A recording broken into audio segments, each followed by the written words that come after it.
How you doing? This is Toby, founder and CEO here at Bad Diet TV. Who am I kidding? I am Bad Diet TV. I am the whole company. There are no employees. If I say we, it's because I want to sound fancy. But anyway, here at Bad Diet TV, we don't know all the answers. We don't know what the best diet is. We don't know what the worst diet is. We're trying to figure it out. And I'm inviting you on this journey with me as I figure it out. What I do know is that a year ago, I had a heart attack. Not only did I have a heart attack, it started on Friday morning. And it was Tuesday at 2 a.m. when I woke up my wife and I said, I'm going to go to the hospital. I think it's my heart. And she looked at me like it was crazy. And she said, you're not going to go to the hospital. I'm going to take you to the hospital. And so we went. And it turns out that if you walk into the emergency room like this, you get fast service. And they had me on a stretcher, and they were checking things and doing blood tests. And then they put me in an ambulance, took me to a different hospital. And a few hours after that, I'm talking, oh man, I was on some really good drugs. I'm talking, I don't know what drugs they were, but they were really good drugs. And I'm laying there, and they got me all strapped down, and that's after they had, the nurse had come in and shaved my crotch. And just in case, that's where they needed to go in, because they're going to go in, they take if you've had this done, but they take basically a flexible microscope on a tube, and they send it up through your artery to get into your heart to see what's going on in there. And so they actually, it turns out they went in through my wrist right here. You can still just barely see the scar. No, not even. Anyway, so they went in through my wrist. So of course it's a teaching hospital. So the resident or the student, I don't even know who's doing it. So the person with less experience is operating the equipment, and the professor, which apparently I didn't know this going into it. My wife heard from somebody in the waiting room, but apparently the professor, the guy that was in charge, he was super famous, and he's like does more of these things than anybody else does, and I don't know all the details, but at any rate, so at one point, because they want you to be conscious, they want to be able to talk to you, so you're not under a general anesthetic, but the pain, oh man, the painkillers. Anyway, so at one point I hear the guy say, no, not like this, do it like that, and I don't have enough mental capability to get freaked out by that, but looking back, 20/20 hindsight, you'd think, man, that should have been scary. But it wasn't. And they're doing what they do, and then I don't know how much time has passed. I think it took all like 15 minutes. My wife says I was in there for 2.5 hours. So the surgeon, the professor, he comes over and he talks to me, and he says, well, so we're in there. We found two pretty major blockages, and since we're in there, we could put in some stents and we could fix it right now, or we could take you to a different operating room. We could crack you open and we could do a bypass. What do you want to do? And I remember thinking is a strong term, but I've always had this personality where I want to be the likable guy. I want to be. I was the class clown in elementary school, and so I start joking around with the guy, even though they've still got all the stuff in my heart, and I'm like, so what's the failure rate on these stent things? And he says, well, they usually last as long as you live. And I said, well, what's the failure mechanism? He says, well, the same one that brought you in here today. And I'm just thinking, like, you're already in there. You say you could do a simple thing, or you could crack me open and do a bypass. I mean, there's not really a conversation here. I'm going to, of course, say do it. And I think he maybe was leading the conversation that way anyway. I don't know. When I talked to my my normal doctor afterwards, he said, "Oh, well, based on where the blockages were and stuff, a bypass was a possibility." And but anyway, that was after the fact. They put the stents in. I get 2 stents, well, I guess 2 stents and a wake up call, because I knew about healthy lifestyle, and I knew that I needed to have a healthy lifestyle. And I also knew that, well, I knew how to do it, and I could do it in the future. And so, yeah, maybe next week I'll start. And I was going about my life. I was doing the things that felt important, doing the things that gave me joy, the things that the night before I went to the hospital, we had steak and lobster for dinner. I bought lobsters. I made some steak. We had steak and lobster for dinner the night before. The day that I went to the hospital, I had steak for lunch. And I have steak and a nice glass of red wine, and I was eating and drinking. I was literally eating and drinking myself to death. And so I get 2 stents and a wake-up call it was last October. 2 stents and a wake-up call.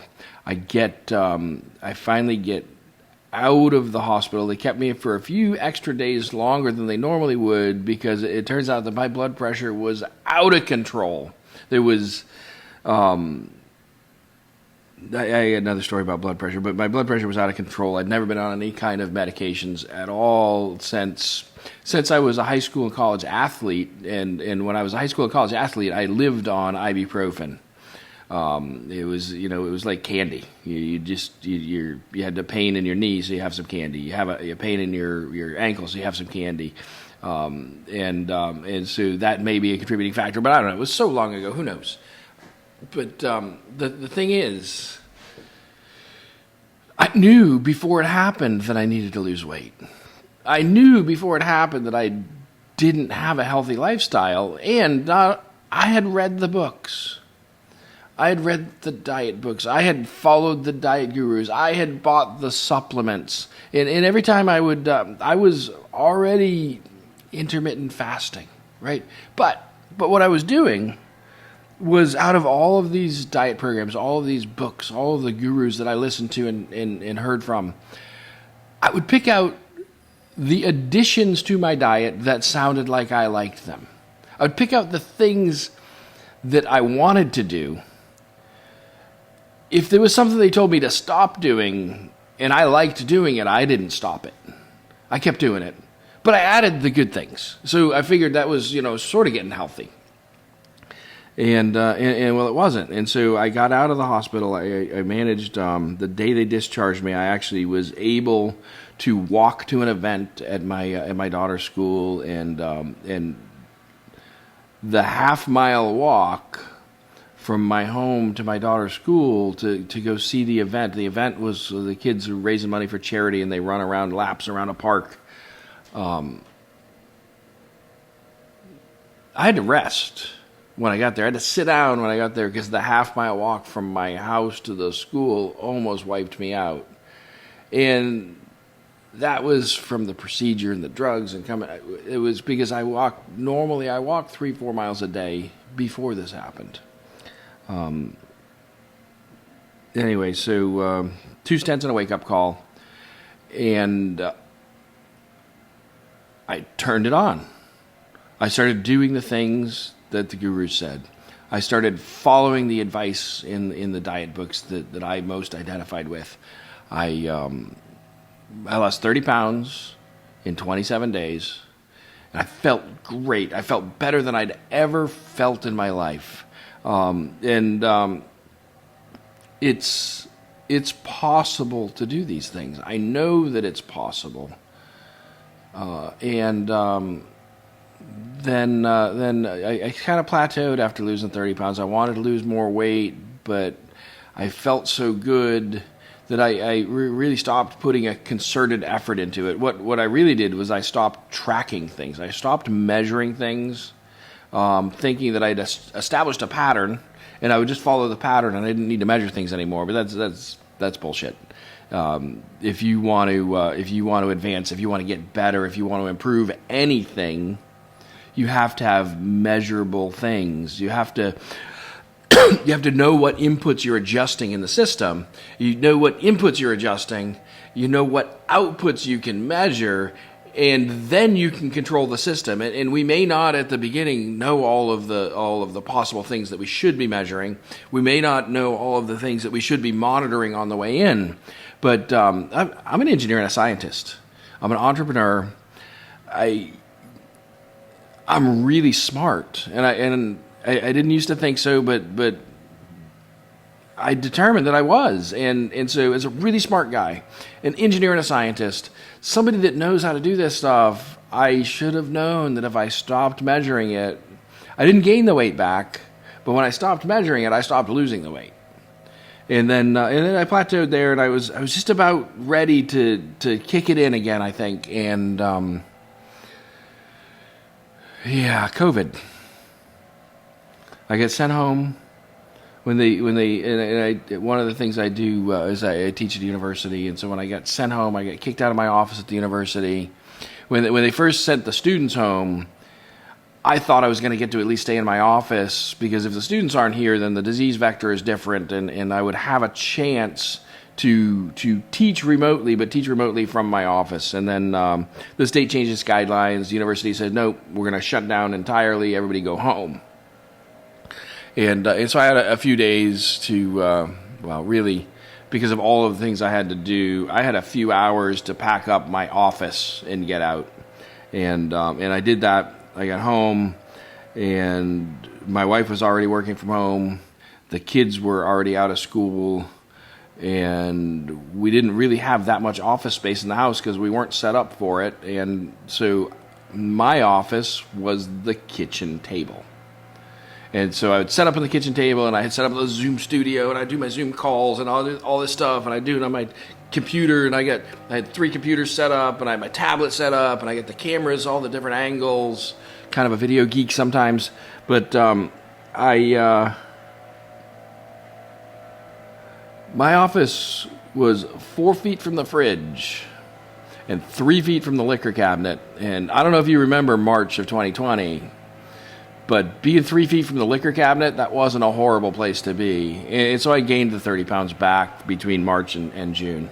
And I was feeling down. I was feeling upset. I was feeling like a failure, a loser, because I knew how to lose the weight. And then I gained it back.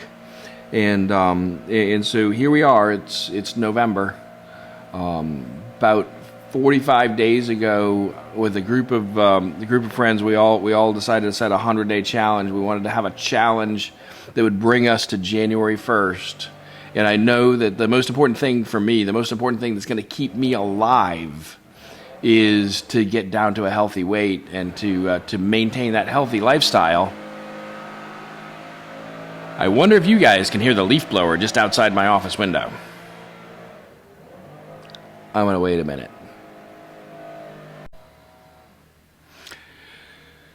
I can still hear the leaf blower, but I think he's far enough away that it won't really disturb the rest of the recording, and I don't have that much more to say today. But 2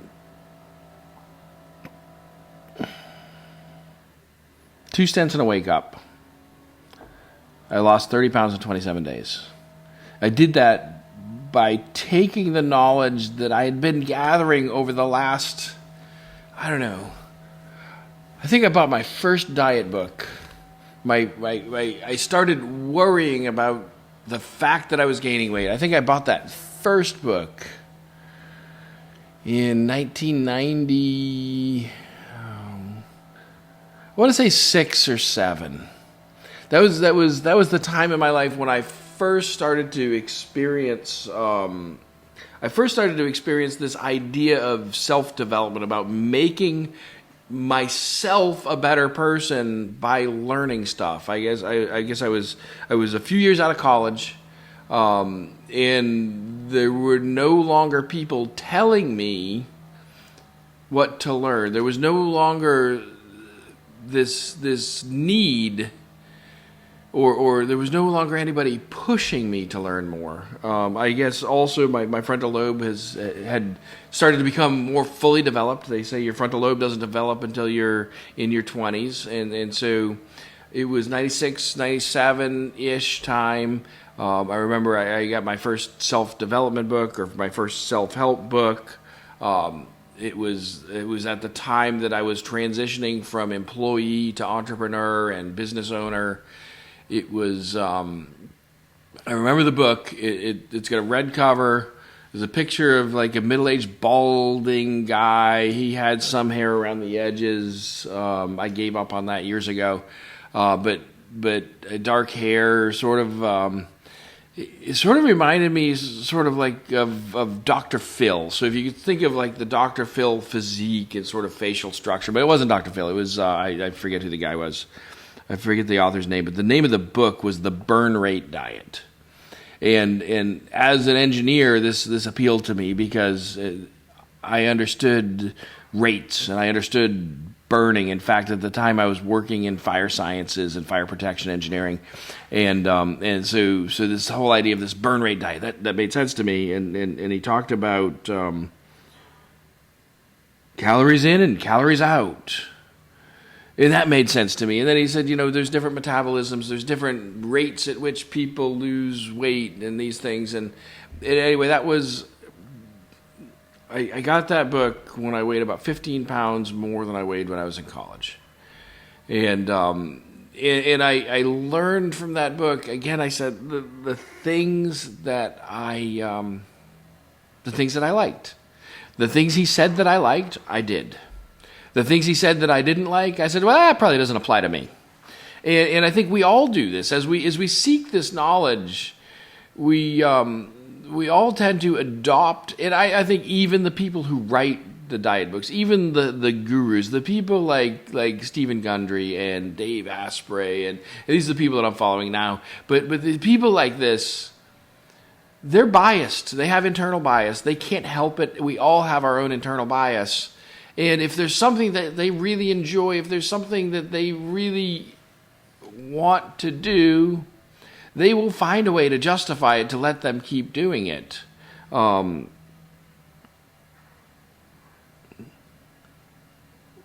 sure that that's a global rule. I maybe there are. I mean, the one that comes to mind to me is Dave Asprey, and maybe he would make the change if he believes that the change will help him, regardless of whether he wants to or not. But we all do that to a degree. But at any rate, so I think we all, as we're struggling with this, and if you're watching this video and you've stayed this long, you're either my mother, or you identify with the things I'm talking about, and you've had the same struggles as me. And if that's the case, you're the person I want to talk to, because I think that together we can move forward and we can get better and we can become healthy. I think that if we do that together, we're going to do it faster. We're going to do it better, and we're going to learn more. And that's really why I decided to start Bad Diet TV. The premise comes from it was several years ago. I decided I was going to get fit and healthy.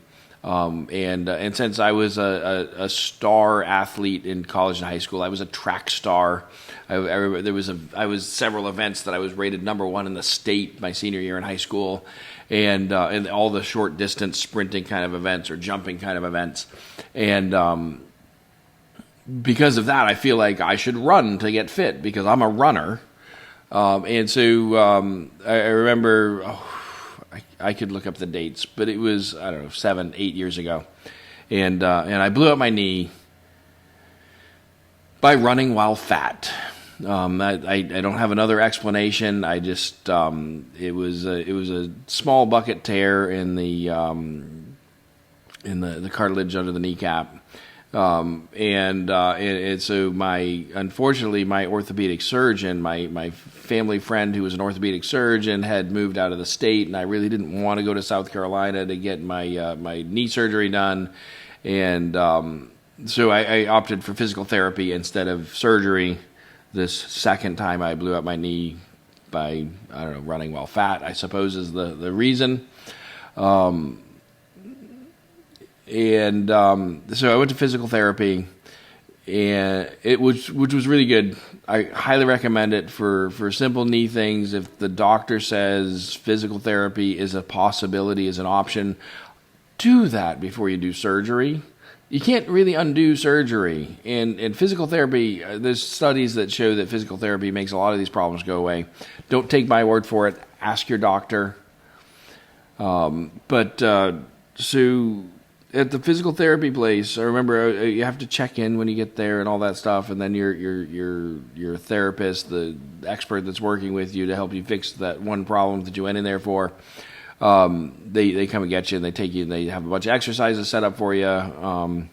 But there was this poster at the check-in place, and it was somebody who was running on a street. And it was like the heels of their running shoes and maybe their calf muscles. And, of course, runners have nice, strong calf muscles. And they're running away from you, so you see them from behind. In the caption on the poster, it said, "You can't outrun a bad diet." And somehow that phrase, that you can't outrun a bad diet, that phrase struck a bell with me. It's something that I've never forgotten since the moment I saw that poster for the first time. And so that's where the name Bad Diet TV came from. When I lost 30 pounds in 27 days, I couldn't exercise. The doctors didn't want me to do anything strenuous. I was coming off this procedure where they put the 2 stents in. I was coming off a heart attack. My blood pressure was out of control. Even on meds that they put me on after we got out of the hospital, my blood pressure was still out of control. I couldn't exercise. I lost 27 pounds, I lost 30 pounds in 27 days by changing my diet. That's the only thing I could control. By eating the right foods at the right times. And when I did it, I felt great. Now it's a year later. I'm allowed to do some exercise, and I've brought exercise back into my life. And I'm doing this challenge, and I want to get to my target weight. I want to get... And to get to my target weight, I needed to lose 85 pounds in 100 days. Now, you may say that that's unreasonable, but that's the journey I set out from. And you know what? If I lose half of that in 100 days, it was successful. If I lose a quarter of that in 100 days, it was successful. If I just lose 10 pounds in 100 days... but on the 101st day, I'm still trying to get to that target weight, it was successful. And so I invite you all to join me on this journey. I'm going to talk about the things I learned. I'm going to talk about the things I know. I'm going to differentiate between what I know, what I believe, and what I just learned. And together, maybe we can all hit our target weights. So that's the premise here at Bad Diet TV. If you want to hear more about this, we're on Facebook, we're on YouTube. You can go to Bad Diet TV, baddiet.tv, and check us out. I'm going to be posting something every day for the next year while I'm on this journey to establish and maintain my target weight. And I'd love for you to come on this journey with me. I'll talk to you guys tomorrow.